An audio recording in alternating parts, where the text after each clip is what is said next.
Bonjour. Bonjour. Un auditeur a laissé un commentaire suite au constat robotisation. Il m'apparaît fort intéressant, alors je vais te le lire et tu vas le commenter au fur et à mesure de la lecture. Ok? Oui, ben, si je peux. Hein. Alors, il dit: j'ai jugé bon de reproduire ci-dessous un texte de Burckhardt, car vous avez tous les deux évoqué l'idée d'inversion et de reflet du reflet. Et c'est en lien direct avec ce que la tradition islamique appelle barzakh. Moi, je ne sais pas comment on le dit. Oui, c'est ce que la tradition islamique dit là, c'est la même chose que le bardo tibétain. C'est-à-dire c'est un état intermédiaire entre, en quelque sorte, la vie, la mort et la renaissance, si on veut. Voilà. Ok. D'autant plus que l'esprit antitraditionnel, pour s'imposer, a besoin de nier l'idée de hiérarchie, y compris celle qui implique la primauté de l'intellection. Et en effet, si on se place au point de vue de la manifestation, la matière semble précéder la pensée. Ouais. Ouais, c'est sûr, c'est tout à fait ça. L'intellection, c'est exactement ce que un homme comme Guénon va appeler l'intuition intellectuelle. Actuellement, on dirait que c'est perdu de vue, c'est très difficile de saisir la signification. Alors c'est le lien direct qu'il y a en somme entre Dieu et nous. Voilà, entre Dieu et l'homme. Si on pourrait appeler ça en lien. Et ce qui est, on peut corrompre l'intelligence, mais on ne peut pas la corrompre à cœur. Et c'est le point central de l'homme, cette intelligence. C'est cette intelligence-là qui est située dans le cœur de l'homme. Tu as quelque chose à dire sur le fait que la matière semble précéder la pensée? Oui, ben dans la vie courante, c'est clair, on voit quelque chose, puis on pense. Il y a un mouvement qui fait que ça commence par l'objet ou par la matière, ou bien sa propre matière d'ailleurs, et ensuite on pense. Voilà, c'est cette vision-là. Mais comme celle-ci chez l'homme n'est pas seulement la conséquence d'un processus qui part de la matière inerte et aboutit à une intelligence humaine, mais est aussi et surtout le reflet du principe, du point de vue métaphysique, l'ordre est inverse. Oui, bien sûr, c'est-à-dire que ce qui est appelé, pour moi c'est d'ailleurs comme ça que, quand je dis moi ce que le monde en général appelle concret, ça c'est concret d'un point de vue, mais d'un point de vue métaphysique c'est abstrait plutôt, on pourrait dire alors. C'est l'inverse, c'est-à-dire ce qui est abstrait, pour moi je trouve que c'est ça qui est concret, puisque c'est ce qui est principiel, ce qui est immuable. Donc c'est ça pour moi le concret. Ce qui est en mouvance continue ne peut pas être quelque chose de concret, c'est abstrait, si on regarde ça de mon point de vue. Voilà, alors que, évidemment, dans le langage courant, c'est inversé. Parce que quand on voit un objet ou qu'on on voit de la matière, c'est ça qui est concret. Qu'est-ce qu'on vit sur la Terre? Oui, mais concrètement, on me dit toujours, oui, mais concrètement, comment est-ce qu'on fait? Alors, pour moi, ce côté, je le renverse personnellement. Moi, concrètement, c'est pas qu'est-ce qu'on fait, c'est dans quel état on se pose, dans quel état sommes-nous, c'est qu'est-ce qui nous permet, c'est cet état qui nous permettra de faire ce qui est en rapport avec cet état et évidemment en rapport inévitablement avec notre propre destinée. Donc concrètement, c'est quelque chose qui est à l'origine. Oui. C'est une cause, le concret pour moi, c'est pas un effet. Et ce qui en découle, c'est l'action? Oui, il peut découler une action, mais je veux dire, c'est toujours, il y a une subordination, il y a un ordre hiérarchique. D'accord. Bon, je continue. En d'autres termes, la fin et la cause se rejoignent. Oui, bien sûr. Tandis que le moyen fait office de lieu provisoire, à l'instar du goulot d'un sablier. Voilà, c'est ça. Oui, c'est le passage qui permet de passer d'un état à l'autre. Par exemple, ben voilà, on peut le représenter par le goulot d'un sablier. Tout à fait. D'accord. C'est ça que j'appelle en réalité une démarche et une expérience personnelle. Quand je dis quelqu'un, pour comprendre quelque chose, il doit faire une démarche. Cette démarche, c'est ça, c'est l'image de cette démarche en réalité, voilà. Mais j'ai l'impression de voir qui a pu faire ces commentaires, parce que c'est exactement comme c'est très bien présenté, mieux que moi dans le langage d'ailleurs. Je vois très bien qui a pu le faire. C'est l'habitude à présenter ce genre de commentaires. Sacrée intuition intellectuelle en tout cas. Oui, en tout cas, je remercie toujours le commentateur parce qu'effectivement, il est exactement à la position qu'il faut. Là. Alors, dans la tradition, on dit que les extrêmes se touchent. Oui, oui, tout à fait. Oui, les extrêmes se touchent. La cause,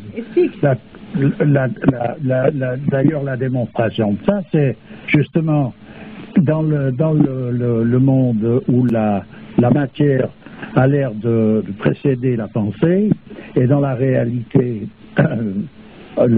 c'est la pensée en somme qui précède la matière, ce qui veut dire donc ces deux choses-là se rejoignent à un moment donné l'une en face de l'autre, ce qui veut dire qu'elles sont finalement exactement identiques, c'est-à-dire que c'est le même point. L'ensemble de tout ça représente le même point. Le Barzakh est à la fois une cloison et un point de jonction entre deux degrés de réalité. Oui, c'est justement ce passage qui fait que tu passes d'un degré à l'autre. Donc il y a une cloison, effectivement, où tu ne peux pas passer n'importe comment. Et il y a en même temps, c'est le chemin qui te permet d'y aller. Oui, mais c'est l'histoire, c'est exactement ce que j'avais dit sur le plan initiatique. Voici la clé de la porte du jardin. Oui. À toi, à présent, de cultiver ce jardin. Alors il faut la clé qui permet d'ouvrir cette porte. Donc cette porte en question, il y a donc bel et bien une cloison, mais en même temps il y a le passage. Là. D'accord. Bon, ça c'était une citation de Titus Burckhardt. Tout ce qui va suivre, c'est de Burckhardt. Hein. Oui. Voilà.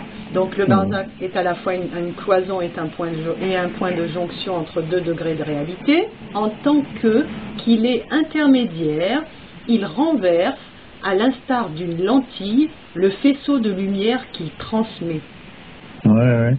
Oui, c'est d'ailleurs ça. Par exemple, on retrouve ça dans le bardo. Cette position, quand le moine qui accompagne le mort lui dit qu'il verra, donc à un moment donné, il va se trouver en face d'une lumière intense qui va l'éblouir, et que c'est là qu'il doit passer, et par contre il va trouver un peu plus dans un autre lieu une lumière toute douce et tendre qui l'attire plutôt, et c'est là il faut pas qu'il y aille. Dans la tradition musulmane, c'est pareil, puisqu'il y aura un grand feu, et c'est là qu'il faudra sauter, et les gens iront, la plupart, dans l'eau. Voilà, c'est ça. Oui, c'est dans toute tradition, on ne peut pas exprimer ça autrement, mais c'est chaque fois avec des petites modifications, voilà. Mais c'est exactement ça. Et dans le bardo, il y a 40 jours de passage. Ce qui veut dire que chaque jour, le moine vient répéter en quelque sorte un peu les mêmes choses aux morts, dans le sens que si tu t'es... Ça veut dire que si tu t'es loupé, tu peux te reprendre, tu as 40 fois pour te reprendre. Oui. Voilà, donc il y a quand même... C'est là où on voit les possibilités qu'il y a, donc à un moment donné, c'est là où on voit de nouveau la manifestation de la miséricorde qui surpasse la rigueur. Tout à fait. Voilà. Je continue. Dans la structure de la pensée, cette inversion se traduit par l'abstraction. Oui, c'est sûr. Je veux dire, c'est ce que je disais tout à l'heure, l'inversion, c'est-à-dire pour renverser, moi, ce qui est appelé abstrait pour moi est concret. Alors que, donc, après, il faut faire le mouvement soi-même de ça. Pour moi, ce qui est concret dans quelque chose, c'est la cause, ce n'est pas l'effet. Voilà, dans la manière d'envisager les choses. À présent, il est clair qu'on peut considérer les faits comme étant concrets, mais alors ça veut dire que partant de ce concret, il faut aller chercher la cause, puis on va l'appeler abstrait. Bon, peut-être, c'est comme ça que ça se fait couramment, mais personnellement, je n'arrive pas bien à voir ça comme ça. Donc notre manière d'analyser, la manière d'analyser de l'homme actuellement est totalement inversée finalement. Oui, c'est d'ailleurs plus que ça, c'est que c'est comme on l'a dit là, et que l'auditeur a refait la remarque, c'est l'inversion de l'inversion. Voilà, c'est devenu quelque chose qui c'est de l'artificiel, ça rentre dans le domaine de la robotisation, c'est-à-dire que la pensée de l'homme n'est mue que par des considérations qui sont tronquées, qui sont le croisement entre l'homme et la machine. Voilà, donc là on est vraiment dans une impasse qui est terrible. Et c'est ce qui est très net, ces choses-là. Comme j'ai parlé un jour du compagnonnage, le compagnonnage vu par comme il était, je ne sais pas actuellement où ils en sont, donc je ne vais pas me prononcer, mais je veux dire, quand on voit le compagnonnage, pour moi la fin du compagnonnage que j'ai vécu, c'était entre les années 50 et 60, on voyait ces personnages, ils étaient dans une position où eux, ils avaient quelque chose de solide à quoi se tenir. Donc ils avaient leur métier et puis leur état de conscience, leur responsabilité à l'égard de ce métier qui était d'une intensité telle que c'était leur voix.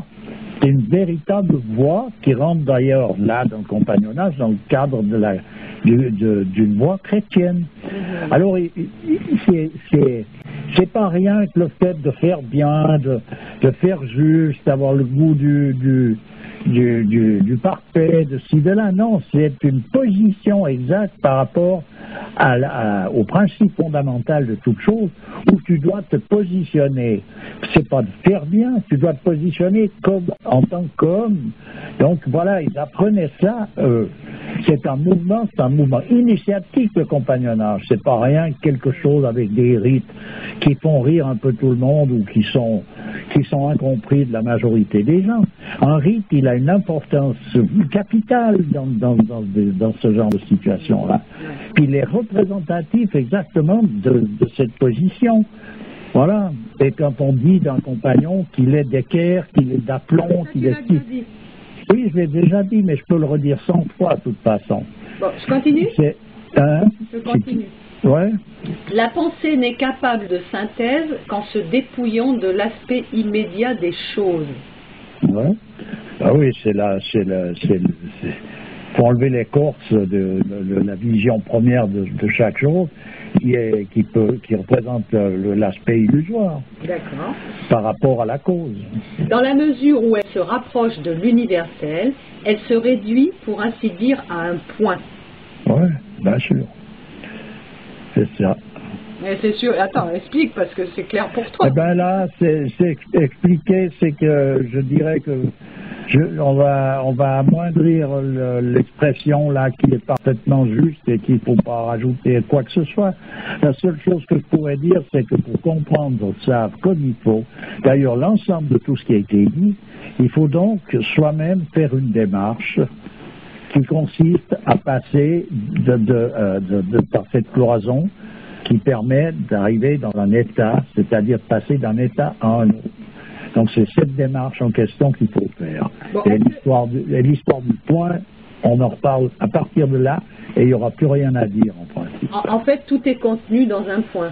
Tout l'univers est contenu dans un point. Voilà, c'est de l'unité dans l'arithmétique. Le nombre 1, il est le début de tous les nombres, c'est lui qui constitue l'ensemble de tous les nombres. Il est le début du nombre qui ne finit pas. Donc, voilà, par analogie, quelque chose qui est là. Et dans l'islam, ce point, c'est le point du B de Bismillah. Tout est contenu dans le point du B de Bismillah. En tout cas, pour le monde occidental ici et d'une façon générale, je reparlerai un peu du compagnonnage dans le sens que tout le monde est en souci pour sa jeunesse, pour les jeunes gens, etc. Sorti d'un cadre tel qu'un cadre compagnonique, actuellement, je ne vois pas ce qui est offert pour mettre les jeunes gens d'aplomb. Alors, une école coranique, bon, c'est vrai que c'est voilà quelque chose, mais il n'y en a pas beaucoup. C'est difficile de mettre ça en place aussi. Alors, bon, disons que voilà, le compagnonnage, il permet d'avoir un métier comme support. Et ce métier comme support, il est nécessaire parce qu'une spéculation, quelque chose de purement spéculatif, il n'y a qu'à voir ce qu'est devenu la franc-maçonnerie à partir du moment où elle a perdu son côté opératif.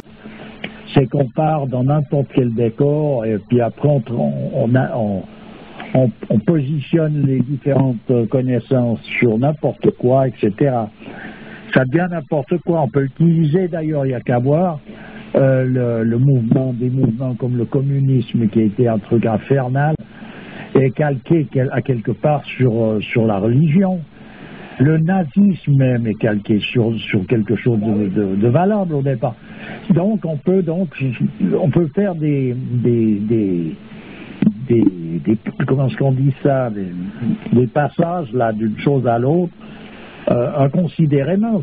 On peut aiguiller ce qu'on appelle les noix sur un bâton. D'ailleurs, on le voit sur un dessin. On peut dessiner des noix aiguillées sur un bâton. Pas de problème. On peut les peindre, elles sont belles, magnifiques, elles sont presque en train de tomber. Si on les mettait, on peut les mettre en position, elles sont aiguillées, elles sont dessous le bâton, même s'il faut, pas de problème. Mais dans la pratique des choses, dans la réalité des choses, non, c'est pas possible. Alors donc, un métier, il rétablit l'équilibre de cette déviation de la pensée. Parce qu'on est obligé d'être d'équerre. Donc on ne peut pas commencer à partir dans je ne sais pas quel décor. Il y a un tas de décors où on peut aller, mais l'absurdité, elle est exclue parce qu'à partir du moment où on n'ajuste pas les choses comme il faut dans un métier, dans la charpente par exemple, eh bien, la charpente elle ne tient pas. Donc ça ne tient pas debout le truc. Ouais. Donc c'est une absurdité. Okay. Voilà. Tu comprends? Donc voilà là, pourquoi il est nécessaire d'avoir une pratique de quelque chose, ou bien alors on est l'intellectuel pur, c'est un métaphysicien, c'est donc un personnage, c'est un contemplatif, c'est un métaphysicien. Sorti de là, il n'y a pas d'intellectuel autre que des personnages qui sont pour pouvoir éviter l'absurde, sont obligés d'être dans une pratique, dans un métier, dans une occupation. Bon, je suis obligée de te couper, on va faire une suite, parce qu'il n'y a plus le temps là. À tout de suite. Bon, nous revoilà. Ouais. Donc, je continue à te lire un petit peu le texte de Burton. Oui. Alors, c'est que la pensée imite sur un plan formel et partant inversé par rapport au plan supraformel, le dépouillement essentiel de l'intellect. Waouh. Oui, il faut dépouiller pour arriver justement dans cette en quelque sorte rentrer soi-même dans et devenir quelque part, on pourrait dire, cette goutte d'eau qui se noie dans l'océan, qui devient cet océan, quoi. Voilà. Celui-ci n'a pas pour objet immédiat l'existence empirique des choses, mais leur essence permanente, relativement inexistante, puisque non manifestée sur le plan sensible. Ouais. Oui, c'est ça. Le principe à l'origine, il n'est pas la manifestation en découle, ne peut être que par ce principe, mais ce principe n'est pas manifesté. C'est comme le silence dans la musique. Le silence, c'est la musique, c'est l'ensemble de toute la musique. Et de la musique, on pourrait dire que c'est du silence manifesté. La musique et tous les sons en général. Oui, mais les sons, c'est de la musique. À présent, on est dans la pétarade. C'est une autre affaire. ça c'est la dégringolade des possibilités de la liberté de l'homme. Mais je veux dire autrement, dans la nature des choses, il n'y a pas de tralala si tu vas de cet ordre-là. Dans la nature, dans une forêt. Voilà, donc la musique est du son manifesté, voilà. Okay, ce qui veut dire que quelqu'un qui connaît vraiment bien chaque son, il reconnaît il reconnaît ce principe. Et c'est d'une importance capitale. La musique prévaut sur l'action. Ah, d'accord. Okay. Sur toute action. D'ailleurs, pour que quelqu'un danse, il faut qu'il y ait de la musique. Déjà. Oui. J'entends dans l'ordre des choses. Oui. Ou alors la personne qui danse sur le souvenir de cette musique. Mais je veux dire, il y a un ordre hiérarchique dans les arts primordiaux, qui est la poésie, la musique, la danse. Et dans la danse, c'est inclus évidemment tous les mouvements. Moi, j'ai vu danser des personnes qui avaient perdu la raison dans le silence. Voilà. Alors, je ne sais pas ce que ça peut donner. Alors, ils dansent sur le souvenir de la musique? Je ne sais pas, parce que quand quelqu'un a perdu la raison, il peut y arriver beaucoup d'accidents. Mais à présent, de nos jours, il est clair qu'un personnage qui est complètement déconnecté peut sortir un tableau qui sera de toute façon mieux que ceux qui sont connectés, qui font partie des artistes contemporains. Parce que là, dedans, on trouve alors vraiment des décadences qui sont... Ah oui, c'est vraiment le témoignage de l'époque exacte dans laquelle on se trouve. Ah ben ça, voilà. C'est clair. Bon, je continue. Or, cette connaissance purement intellectuelle implique une identification directe avec son objet, et c'est là ce qui distingue d'une manière décisive la vision intellectuelle d'avec l'opération rationnelle. Voilà, ouais. Oui, la vision intellectuelle, elle est donc cette intuition intellectuelle, et ensuite le côté rationnel, c'est une adaptation d'une possibilité sur un plan bien particulier, mais qui fait partie d'une des indéfinités des possibilités de plan en question. Voilà. Cette vision n'exclut d'ailleurs pas la connaissance sensible, elle l'englobe puisqu'elle en est l'essence, bien que tel état de conscience puisse exclure l'une en faveur de l'autre. Oui, parce qu'il y a un ordre hiérarchique, et puis effectivement, une chose ne peut pas être sans son origine, et puis cette origine se trouve inévitablement inclue aussi dans la manifestation. Voilà. Donc c'est le symbole, c'est-à-dire le symbole, il est parce qu'il symbolise, et il symbolise parce qu'il est. Quand certains penseurs modernes veulent voir dans l'acte de connaître une sorte d'anéantissement relatif et subjectif de l'objet de connaissance en tant que pure existence, ils ne font que reproduire le caractère irréel et implicitement absurde d'une pensée qui, s'étant détournée des principes intellectuels, a fini par se vider de tout contenu qualitatif. Ouais, ben ça c'est clair. Ouais, je vois pas, on peut pas être plus clair. Hein. Oui, mais explique. Comment? Explique quand même. Ouais, mais au bout d'un moment, il n'y a pas d'explication plus claire. Moi, je sais pas qu'est-ce qu'il faut dire après là. Tout est décortique. Comment? Décortique. Ben, recommence alors pour décortiquer où? Quand certains penseurs modernes veulent voir dans l'acte de connaître une sorte d'anéantissement relatif et subjectif de l'objet de connaissance en tant que pure existence, déjà là, il faut que tu t'expliques. Ouais, bon, ben c'est un refus en quelque sorte d'agréer à une position. C'est le refus de l'effort, là, en l'occurrence, si on devait parler d'une certaine manière. Parce que ça nécessite, à un moment donné, une démarche, elle nécessite donc un acquiescement, elle nécessite ensuite de ça, comme on dit, une démarche, c'est-à-dire une prise de position. Voilà. Alors là, il y a le refus, on laisse la pensée vagabonder où elle veut, comme elle veut, c'est elle qui suit... On est comme un bouchon qui suit le mouvement de l'eau. Et ça, c'est la position actuelle des penseurs. Ce qui veut dire qu'ils ne savent plus qu'est-ce qui meut leur propre pensée, quelle est l'origine de leur propre pensée, et c'est donc ces personnages-là qui sont à la merci de toutes les influences possibles, et on peut donc leur faire penser ce qu'on veut. Il suffit de savoir manœuvrer. D'accord. Voilà. Ils ne font que reproduire le caractère irréel et implicitement absurde d'une pensée qui, s'étant détournée des principes intellectuels, a fini par se vider de tout contenu qualitatif. Bon, là, c'est Voilà. clair. Voilà, c'est ça. Nouvelle phrase. L'existence brute et indifférenciée que ces philosophes opposent à l'acte intellectif du sujet n'est d'ailleurs que l'ombre de cette absence de l'intuition dans la pensée. C'est l'inintelligibilité pure. Ah ouais, mais là, de nouveau, c'est clair et net. Hein. Bon. L'ensemble réel, c'est l'essence. Si la perception ne saisit pas immédiatement tous les aspects d'un objet sensible, c'est que le plan de manifestation est relatif comme la connaissance qui s'y rapporte. Là, faut que tu expliques un peu. Ah oui, ben c'est comme quand je parle de perspective. Et on peut pas faire le tour de tout d'un coup comme ça, vu par un certain bout. C'est pas possible, c'est une question de perspective, voilà. Il nous faut préciser ici que le terme d'intellect est pratiquement appliqué à plusieurs degrés.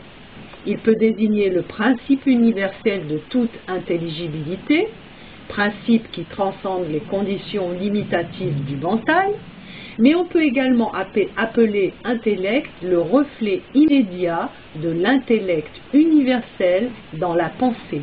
Il oui, je m'excuse, mais c'est de nouveau le symbole, je symbolise parce que je suis parce que je symbolise. Voilà. Il correspond alors à ce que les anciens entendaient par la raison. Voilà, oui, tout à fait. Mais alors c'est la raison qui est en rapport direct avec la connaissance fondamentale, donc avec son principe même, avec le principe même de l'intellect. Ouais. Mais ça veut dire qu'il n'y a aucune perturbation intermédiaire. Alors c'est ce qui arrive par exemple chez un saint, un homme qui est véritablement un saint, ses paroles découlent directement de cet intellect fondamental. Cet intellect principe. Ok, ben écoute, on a fini là. Écoute, il reste quelques minutes, alors je ne sais pas si tu veux... Alors, ce que je dirais, c'est que l'ensemble de ce commentaire doit être lu attentivement et il est plus explicite en fait que ce que j'ai pu dire moi, quelque part. Oui, mais moi, je fais tout guénon, tout chouan, c'est ce genre de... Ben, c'est un langage qui est précis, qui est très juste, qui est exact. Simplement, il est vrai que de nos jours, on est un peu dans des significations qui ont été un peu bousculées, mais ça vaut la peine de se familiariser à quelque part. Je conseillerais à quelqu'un de se familiariser avec cette forme de langage qui est on ne peut plus... c'est ardu parce qu'on est habitué à vivre autrement.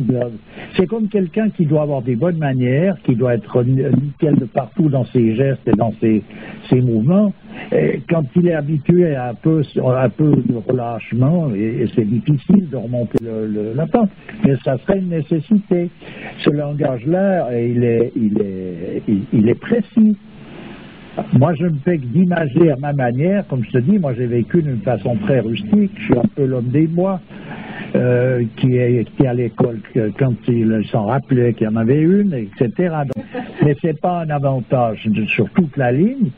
Je m'en plains pas d'ailleurs, aucunement, mais je veux dire par là, le langage qui est utilisé là est un langage qui est parfaitement approprié. Oui, ça t'empêche pas de le comprendre, toi, alors que... Oui, parce que à un moment donné, la vérité, elle n'a pas besoin de preuve, elle est la preuve. Donc, c'est cette précision. Moi, je n'ai pas ce langage spontanément, mais je comprends ce langage, bien sûr. Ouais, c'est pas facile pour tout le monde, quoi. Non, ben, je comprends bien. Alors après, je dirais pas que c'est l'étude de ce langage qui va t'amener à le comprendre, parce qu'après on comprend le mot à mot, puis on peut commencer à modifier quelque chose dans la signification fondamentale.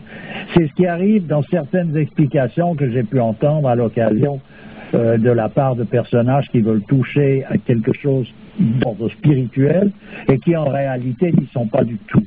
C'est-à-dire qu'ils ont un langage approprié qui va bien, mais c'est tout. Le restant, ça n'a pas l'air d'aller. Ouais. Ok. Voilà. Ben, il reste 3 minutes. Ouais.